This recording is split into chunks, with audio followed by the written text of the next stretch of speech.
En la clase de hoy de fisiología animal vamos a trabajar el concepto de presión arterial. Esta clase será dividida en 3 partes con la intención que los encuentros virtuales sean lo más dinámico posibles. Por eso es que vamos a hacer un primer video en el cual trabajaremos el concepto de presión arterial y las diferentes variables fisiológicas que lo componen, como ser el volumen minuto o gasto cardíaco y la resistencia periférica. En un segundo video vamos a trabajar las variables frecuencia cardíaca y descarga sistólica y finalizaremos la clase con un resumen de los mecanismos de regulación de la presión arterial. Desde el punto de vista de la presión arterial, nosotros podríamos encontrarnos con pacientes que podrían tener su presión arterial elevada, es decir, pacientes hipertensos o pacientes con presiones arteriales normales o normotensos, o pacientes con presiones arteriales bajas o hipotensos. En ambos extremos, tanto en la hipertensión como en la hipotensión, se pone en marcha una serie de mecanismos fisiológicos que intentarán restablecer la presión arterial dentro de los valores de normalidad a fin de poder mantener la homeostasis. Es decir, que estamos hablando del concepto de presión arterial y por ello vamos a definirlo diciendo que la presión arterial mide la fuerza que se aplica a las paredes arteriales. Aquí podemos ver un corte de un vaso sanguíneo, y estas flechas estarían representando esa fuerza que se aplicaría contra las paredes de los vasos. Para que la sangre pueda movilizarse, debe existir un gradiente de presión, es decir, una diferencia de presión, pues la sangre se moviliza de una zona de mayor presión a una de menor presión. Por lo que aquí es válido también hablar del concepto de bomba cardíaca, ya que la actividad del corazón como bomba es lo que permite que la sangre pueda recorrer todo el lecho vascular. Es decir, la actividad de la bomba cardíaca implica una acción aspirante e impelente, en donde el corazón toma sangre a bajas presiones desde las grandes venas, pasando por las aurículas. Hablamos de presiones muy bajas, de aproximadamente 1, 2, 3 milímetros de mercurio, y gracias a su efecto contráctil o su efecto inotrópico positivo, el corazón vacía los ventrículos y expulsa la sangre hacia el territorio arterial, es decir, hacia la aorta o arteria pulmonar a grandes presiones, y de este modo permite la distribución de sangre al resto del organismo. Podemos también nosotros realizar una valoración matemática de la presión arterial. Podríamos entonces darle una definición teórica como acabamos de hacer, o también podríamos hacer un análisis matemático de la presión y de este modo también cuantificarla. La fórmula de presión arterial, esta fórmula donde podemos ver que la presión arterial es el producto entre el volumen minuto y la resistencia periférica, proviene de una ley del caudal o del flujo, que es la ley de Poiseuille o de Hagen-Poiseuille. Esta ley establece que uno podría analizar el flujo de sangre teniendo en cuenta de este modo el caudal y el cociente existente entre el delta P o diferencial de presión y la resistencia periférica. ¿Qué quiere decir esto?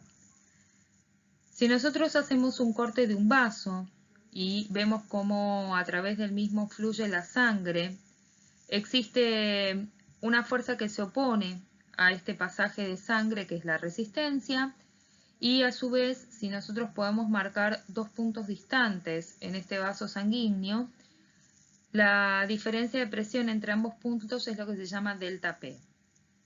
El cociente existente entre este delta P y la resistencia periférica da lugar a obtener el valor de caudal o de flujo sanguíneo en nuestro caso. Si hacemos un pasaje de términos y la resistencia periférica la pasamos hacia este lado, obtenemos la fórmula de presión arterial como el producto entre el volumen minuto y la resistencia periférica. Continuando con la fórmula, podríamos ir ampliándola de a poco y reemplazando los términos. Por ejemplo, el volumen minuto, a su vez, es el producto entre la descarga sistólica y la frecuencia cardíaca.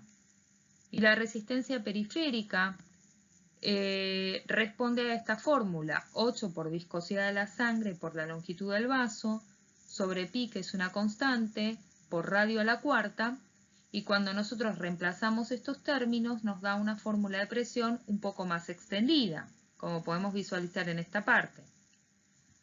Asimismo, la descarga sistólica resulta ser la diferencia entre el volumen diastólico final y el volumen sistólico final.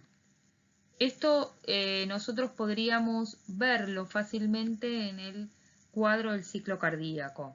Recordemos que en el cuadro del ciclo cardíaco, en las fases de eyección, partíamos de un volumen diastólico final y una vez finalizada la eyección podíamos marcar el volumen sistólico final. La diferencia entre ambos volúmenes daba lugar a la descarga sistólica, o también llamado volumen latido. Cuando sobre la fórmula de presión arterial reemplazamos cada uno de estos términos, obtenemos una fórmula muchísimo más amplia, como podemos ver aquí. La diferencia entre el volumen diastólico final y el volumen sistólico final, por la frecuencia cardíaca, por 8 por viscosidad por longitud sobre pi por radio a la cuarta, todo esto es la fórmula de presión arterial. De esta manera nosotros podemos trabajar matemáticamente a la presión, puesto que podríamos ir reemplazando cada una de estas variables. De modo que si me dicen qué pasa con la presión arterial, se aumenta la frecuencia cardíaca. Acá podríamos ver, por ejemplo, que la frecuencia cardíaca es directamente proporcional, de modo que si aumenta la frecuencia cardíaca, aumenta la presión arterial. Este análisis podríamos ir haciéndolo con cada uno de los parámetros fisiológicos. Cuando hablamos de presiones arteriales, debemos a su vez especificar a qué presión nos referimos y particularmente también a qué tipo de circuito estamos haciendo referencia. Por ejemplo, por un lado vamos a tener presiones en circuito sistémico o circuito mayor, y por el otro lado presiones en el circuito pulmonar o circuito menor. Las presiones se miden en general en milímetros o se expresan en milímetros de mercurio, y como podemos ver, difieren sustancialmente los valores entre un circuito mayor y un circuito menor. Una de las presiones que siempre hacemos referencia y se registran es la presión sistólica, y podríamos definirla de la siguiente manera. Cuando el ventrículo izquierdo se contrae y expulsa la sangre hacia el interior de la aorta, la presión aórtica aumenta hasta un valor pico, llamado justamente presión sistólica. Para el circuito sistémico, el valor de referencia es de 120 milímetros de mercurio. Entre las expulsiones, la sangre continúa fluyendo fuera de la aorta hacia las arterias corriente y abajo. Este flujo produce que la presión aórtica disminuya y el valor mínimo de presión aórtica justo antes de la siguiente contracción recibe el nombre de presión diastólica. Para el circuito sistémico, la presión diastólica es de unos 80 milímetros de mercurio. La otra presión que se suele utilizar mucho en fisiología cardiovascular es la presión arterial media, y se podría entender como la presión promedio a lo largo de todo el ciclo cardíaco. A su vez también pueden encontrar como una definición de la misma como la energía potencial para empujar la sangre a través de la circulación sistémica o en su defecto a través de la circulación pulmonar. La presión arterial media, a pesar de recibir el nombre de media, no es un promedio matemático perfecto, sino que en realidad la fórmula para poder calcularla es una integral. Y la integral bajo la curva nos da un valor aproximado de 94 milímetros de mercurio de presión arterial media para el circuito sistémico y de unos 13 milímetros de mercurio para el circuito pulmonar. En una diapositiva siguiente voy a mostrar cómo es esta fórmula que nos permite alcanzar estos valores nombrados. Y por el otro lado vamos a tener la presión venosa central, que como su nombre lo indica, es la presión registrable a nivel de las grandes venas, valores muy bajos. Una vez que toda la sangre ha recorrido el lecho vascular, llega o alcanza el corazón con valores muy bajos, aproximadamente 3 milímetros de mercurio para el circuito sistémico y de unos 5 milímetros de mercurio para el circuito pulmonar. Hay algunos factores que afectan a la presión sistólica, como podríamos ver aquí, la velocidad de expulsión, es decir, la velocidad con que es expulsada la sangre a través de los ventrículos, determina un valor de presión sistólica. La descarga sistólica y la distensibilidad arterial dan lugar a un valor de presión que en términos generales y en un individuo cardiovascularmente sano alcanza unos 120 milímetros de mercurio para el lecho mayor, como habíamos dicho, o circuito mayor, y aproximadamente unos 20 milímetros de mercurio para el circuito menor. En cuanto a la presión diastólica, tanto la frecuencia cardíaca como la resistencia periférica son los dos parámetros fisiológicos que influyen sobre esta presión. Presión diastólica o también llamada presión mínima. Entonces, cualquier situación que afecte a la resistencia periférica y a la frecuencia cardíaca va a dar lugar a grandes cambios en la presión diastólica. La fórmula de presión arterial media es igual a la presión diastólica más 1/3 de la presión de pulso. Esto que ustedes ven aquí como presión de pulso también se conoce como presión diferencial, puesto que es la diferencia entre la presión sistólica o máxima y la presión diastólica o mínima. Este valor promedio de la presión pulsátil en la aorta es de aproximadamente 94 milímetros de mercurio y adquiere esta fórmula puesto que, como ustedes ya saben, la sístole y la diástole tienen diferente duración. En cambio, si estas fases durasen lo mismo, la presión arterial media podría calcularse como la presión sistólica más la presión diastólica dividido 2. En realidad, la fórmula más exacta es una integral, es decir, teniendo en cuenta el área bajo la curva de presión aórtica. Como pueden ver aquí, se está graficando la curva de presión aórtica y la exactitud en realidad se obtendría entonces realizando una integral bajo esta curva.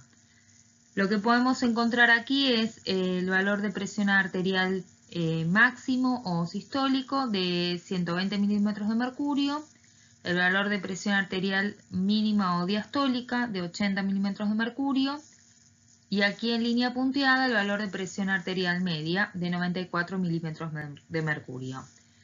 Lo que pueden encontrar aquí como un accidente llamado en este caso punto dicrótico es lo que ustedes conocen o han visto como incisura aórtica o comisura aórtica en la clase anterior de ciclo cardíaco. Entonces, como les comentaba, si uno pudiese realizar una integral de este área, obtendría el valor exacto de presión arterial media. Pero como esto es un proceso engorroso, se usa esta fórmula para poder aproximar a dicho valor. Ahora vamos a comenzar a hablar de la resistencia periférica y aquí nuevamente en este gráfico podemos ver un flujo de sangre, podemos ver la presión que ejerce esta sangre contra las paredes del tubo, la flecha hacia las paredes del vaso y la resistencia del vaso graficada como una fuerza que parte de la pared hacia el centro del vaso.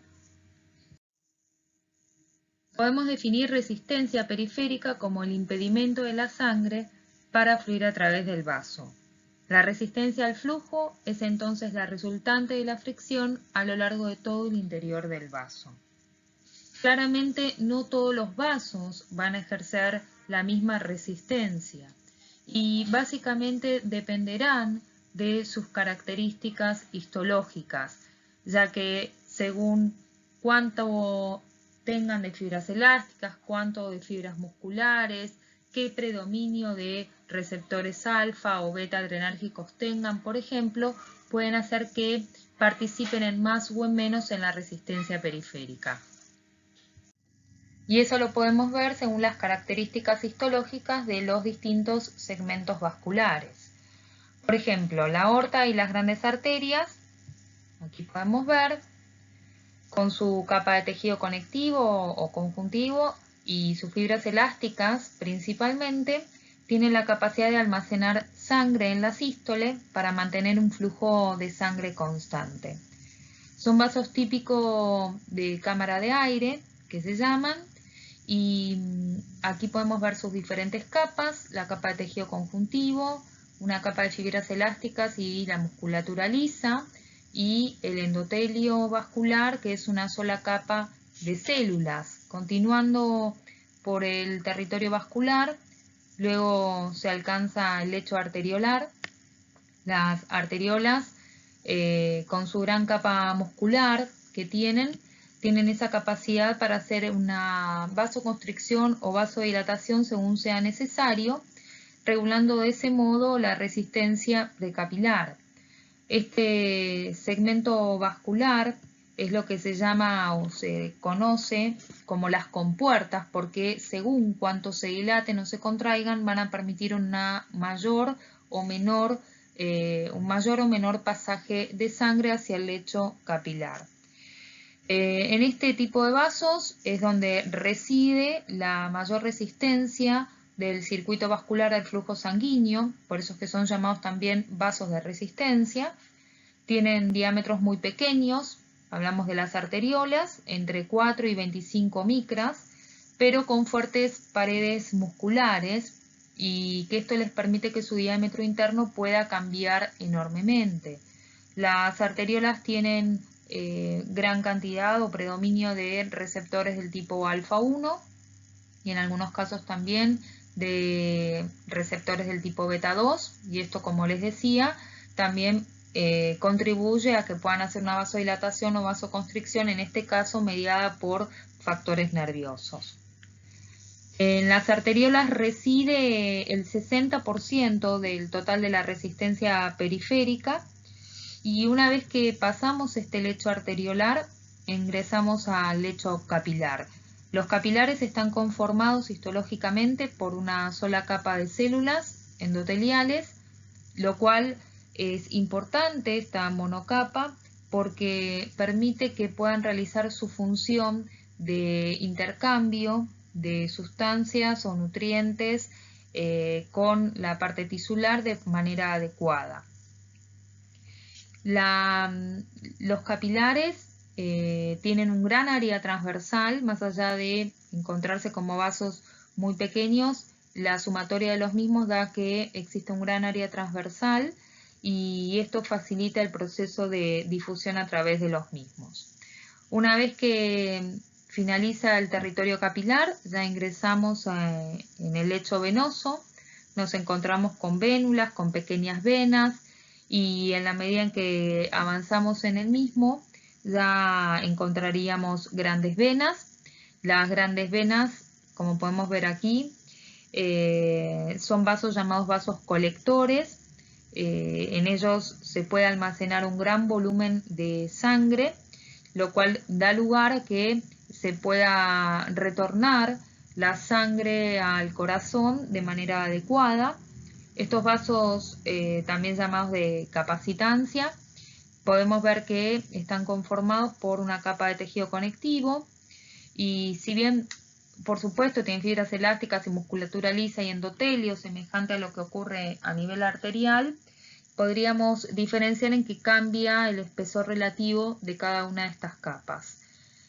En realidad, la túnica interna y media es más delgada en relación a una arteria, y solo la capa externa es más gruesa y está formada por fibras elásticas y colágeno, que le otorga esta capacidad de distensión para almacenar, como les decía, grandes volúmenes de sangre, y lo importante aquí es que no varían mucho la presión. Una vez establecida la definición de resistencia periférica y ver cómo cada uno de los diferentes segmentos vasculares hace a esta resistencia periférica, vamos a ver que hay factores que intervienen en dicha resistencia, entre los cuales podríamos destacar el diámetro de los vasos, la velocidad de flujo y la viscosidad sanguínea. Esto se puede ver también en la fórmula de resistencia periférica. Recordemos que era igual a 8 por viscosidad por longitud sobre pi por radio a la cuarta. Y de estos 3 tipos de factores que encontramos acá, los que más influyen desde el aspecto fisiológico, podríamos decir, y también terapéutico, es el diámetro del vaso. Entonces, si nosotros hablamos del diámetro de un vaso, podríamos decir que un vaso puede sufrir una vasodilatación o una vasoconstricción. Tanto la vasodilatación como la vasoconstricción decíamos que representaba el principal factor que regulaba a la resistencia periférica. Y esta vasodilatación o vasoconstricción va a ser regulada por 4 diferentes factores. Uno es el factor nervioso, el hormonal, el endotelial y la autorregulación. La regulación nerviosa de la resistencia periférica está representada principalmente por la actividad del sistema nervioso autónomo, y del sistema nervioso autónomo debemos hablar de la parte simpática, la rama simpática. Recordemos que el sistema simpático tenía 2 grandes grupos de receptores, los receptores alfa y los receptores beta.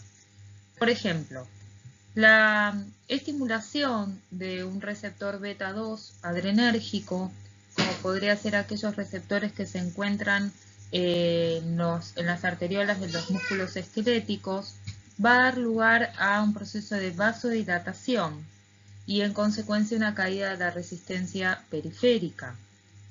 Por su parte, la estimulación de los receptores alfa 1, recordemos que la mayoría de las arteriolas del circuito sistémico tienen gran predominio de este tipo de receptores, va a dar lugar a un proceso de vasoconstricción y un aumento de la resistencia periférica.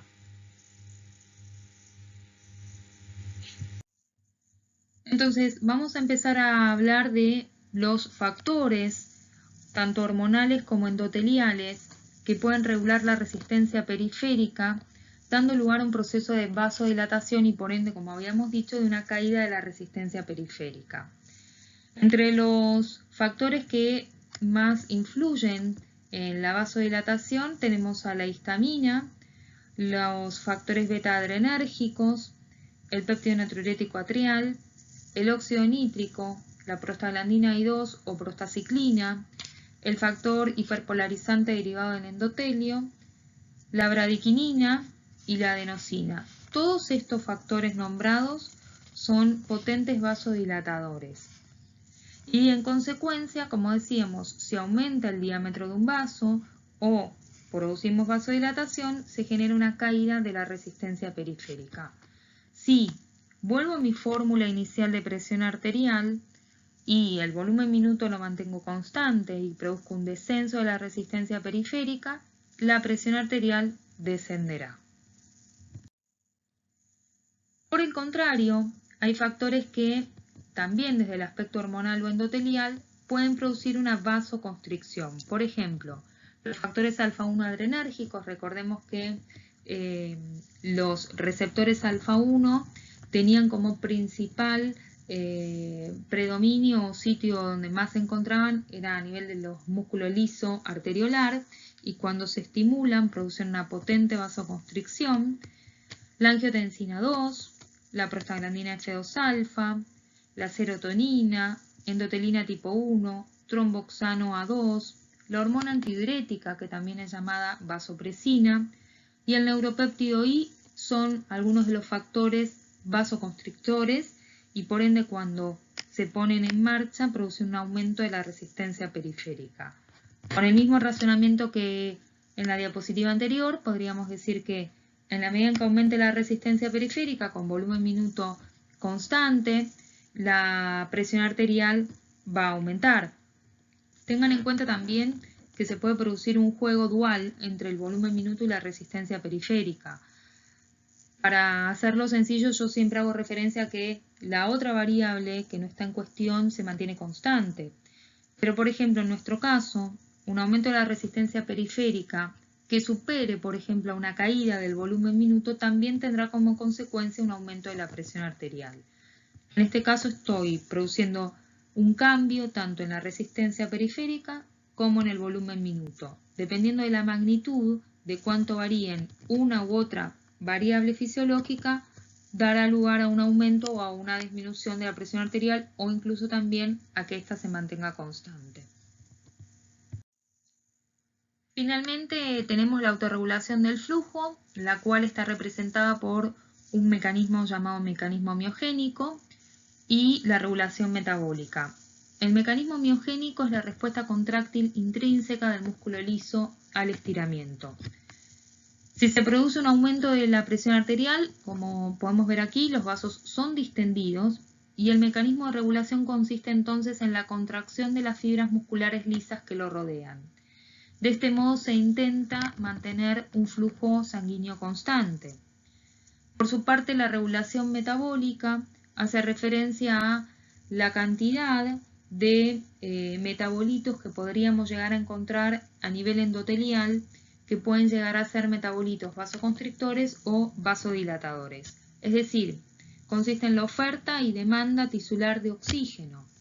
Si disminuye el flujo, se acumulan sustancias vasodilatadoras, por ejemplo, el dióxido de carbono, los protones, el potasio, la adenosina, son todas sustancias vasodilatadoras que pueden aumentar en magnitud cuando se produce un fenómeno notorio de vasoconstricción y por ende un menor riego sanguíneo en una determinada zona. Bien, ahora vamos a pasar a hablar del volumen minuto o gasto cardíaco. Esta es la otra gran variable fisiológica que regula la presión arterial y puede ser definida como el volumen de sangre expulsado por cada ventrículo por minuto en respuesta a las demandas metabólicas del organismo. Tengan en cuenta que la definición está bien claro que es por cada ventrículo. Nosotros podemos hacer una medición o podríamos hacer una medición de un volumen minuto del ventrículo izquierdo o un volumen minuto del ventrículo derecho. A los fines didácticos, ambos ventrículos manejan un volumen minuto semejante, con lo cual nosotros no hablamos de diferencias entre uno y otro, aunque tal vez pueda haber pequeñas diferencias entre ellas. Volvemos a nuestra fórmula de presión arterial, en donde teníamos que la presión arterial era el producto entre la resistencia periférica y el volumen minuto, con lo cual si nosotros hacemos un pasaje de términos, podríamos decir que el volumen minuto es el cociente entre presión arterial y resistencia periférica. Y a su vez, podríamos ver que el volumen minuto es el producto entre la descarga sistólica y la frecuencia cardíaca. Vamos a ver ahora cuáles son los distintos factores que afectan al gasto cardíaco. Uno de ellos es el volumen diastólico final o el volumen de sangre que queda al final de la diástole o fase de relajación en el ventrículo, el inotropismo, es decir, la fuerza contráctil o contractilidad cardíaca, la actividad del sistema nervioso autónomo. Recordemos que aquí tenemos una actividad simpática que tenderá a producir un aumento del volumen minuto y una actividad parasimpática que va a producir un descenso del volumen minuto o gasto cardíaco. Vamos a ver más adelante cómo influyen ambos sistemas en el gasto cardíaco. Tenemos la poscarga, la frecuencia cardíaca y la precarga. La frecuencia cardíaca es una variable que depende como hemos visto por fórmula, en forma directa del gasto cardíaco. Por lo cual, si aumenta la frecuencia cardíaca, aumenta el gasto cardíaco. Pero esto es así también hasta cierto punto, llamado frecuencia cardíaca efectiva máxima, a partir del cual, si la frecuencia cardíaca sigue subiendo, el gasto cardíaco comienza a descender. Este hecho ocurre porque si la frecuencia cardíaca se eleva en demasía, no da el tiempo suficiente para el correcto llenado del corazón. Este es un punto de inflexión, llamado entonces, como dijimos, frecuencia cardíaca efectiva máxima, y será entonces el valor de frecuencia cardíaca con el que alcanzaremos un valor máximo de gasto cardíaco. Y si la frecuencia cardíaca continúa en ascenso, este comenzará a descender. Precarga y poscarga los veremos ahora en detalle de qué se trata cada uno de ellos. La precarga se puede definir como la tensión que soportan las paredes ventriculares al final de la diástole o en la fase o subfase de presístole. También se puede definir como la fuerza de estiramiento de las fibras miocárdicas antes de la contracción. Nosotros podríamos resumir el concepto de precarga a través del siguiente esquema. Un aumento del retorno venoso o el volumen de sangre que retorna al corazón a través de las aurículas produce un aumento de la precarga, es decir, un aumento de la tensión en las fibras miocárdicas ventriculares justo antes de la contracción, de modo tal que si nosotros producimos una distensibilidad adecuada a través de esta adaptabilidad ventricular y le otorgamos un tiempo de llenado ventricular adecuado, generamos un aumento del volumen diastólico final. Un aumento del volumen diastólico final tendrá como consecuencia un aumento en el volumen de eyección o aumento también de la descarga sistólica, lo cual será traducido en un aumento del volumen minuto o gasto cardíaco. El concepto de precarga entonces podría relacionarse con lo que se llama la regulación heterométrica del corazón o mecanismo de Frank-Starling, el cual dice que cuanto mayor volumen de sangre llegue al corazón, es decir, cuanto mayor retorno venoso se tenga, mayor será la distensibilidad de las fibras miocárdicas ventriculares y cuanto más se distiendan, mayor fuerza de contracción tendrán al momento de la sístole. Entonces, a mayor llegada de sangre, mayor retorno venoso, más distensibilidad, mayor fuerza de contracción. Por eso es que los conceptos precarga, mecanismo de Frank-Starling, regulación heterométrica, van los tres de la mano. Bien, siempre que haya un aumento de la precarga, con aumento del volumen diastólico final, se producirá aumento del volumen de eyección de sangre, es decir, aumento de la descarga sistólica y en consecuencia aumento del volumen minuto. La precarga también, para que se dé en forma adecuada, requiere que aumente la recaptación de calcio, porque si nosotros no tenemos una fase de relajación adecuada, tampoco vamos a poder tener una fase de contracción adecuada. Entonces, ante un aumento de la recaptación de calcio, se produce un aumento del lucitopismo y en consecuencia también se favorece el aumento del volumen diastólico final. De este modo, nosotros, como decíamos, el aumento de precarga va a dar lugar a un aumento del volumen diastólico final y en consecuencia de esto llevará a un aumento del volumen minuto. A través de este gráfico podríamos ver cómo el aumento del retorno venoso, mediante un fenómeno pasivo como es la distensibilidad ventricular o un fenómeno activo como podría llegar a ser la relajación o lucitropismo, pueden dar lugar a finalmente modificar el volumen minuto o gasto cardíaco. El otro concepto importante es el de poscarga, que se puede definir como la tensión que soportan las paredes ventriculares durante la fase de expulsión.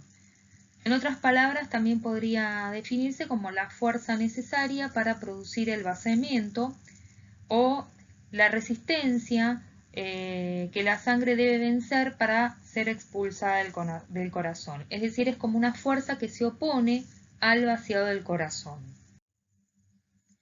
Nosotros aquí tenemos un esquema donde podemos ver que un aumento de la presión en la aorta producirá un aumento de la poscarga y a través del proceso de vaciamiento ventricular y contracción ventricular se produce un aumento del volumen sistólico final. Si aumenta el volumen sistólico final, cae la descarga sistólica. Es decir, en la medida en que la presión en la aorta aumente, se genera una mayor resistencia para que el corazón pueda vaciarse. Esto se traduce en un aumento de poscarga. Es decir, la dificultad para que el corazón pueda vaciarse produce un aumento de poscarga. Es decir, que hay una fuerza que se opone al vaciado y que por ende el corazón debe hacer más fuerza para poder vaciarse. Si aumenta la poscarga, porque hay una fuerza que se opone al vaciado, aumenta el volumen de sangre que queda retenido en los ventrículos al final de la sístole o fase de contracción. Este aumento del volumen sistólico final da lugar a que la descarga sistólica, como decía, caiga, y si se produce una caída de la descarga sistólica, el volumen minuto o gasto cardíaco también desciende. Por ende, ambos conceptos, poscarga y descarga sistólica, en este caso, se encuentran inversamente relacionados. Un aumento de la poscarga produce una caída de la descarga sistólica. Vemos aquí en este gráfico donde cómo afectan la geometría ventricular, la resistencia periférica y la impedancia aórtica al vaciado de los ventrículos. Por ejemplo, aquí tenemos un ventrículo engrosado, por eso lo de la geometría ventricular, lo cual da lugar a una menor luz ventricular. O por ejemplo podríamos ver que si la resistencia periférica aumenta o la impedancia aórtica aumenta, impedancia es sinónimo de oposición, es decir, algo que se opone al vaciado del corazón, todo esto podría dar lugar a que el corazón le cueste más vaciarse y por ende generaría una caída del volumen minuto.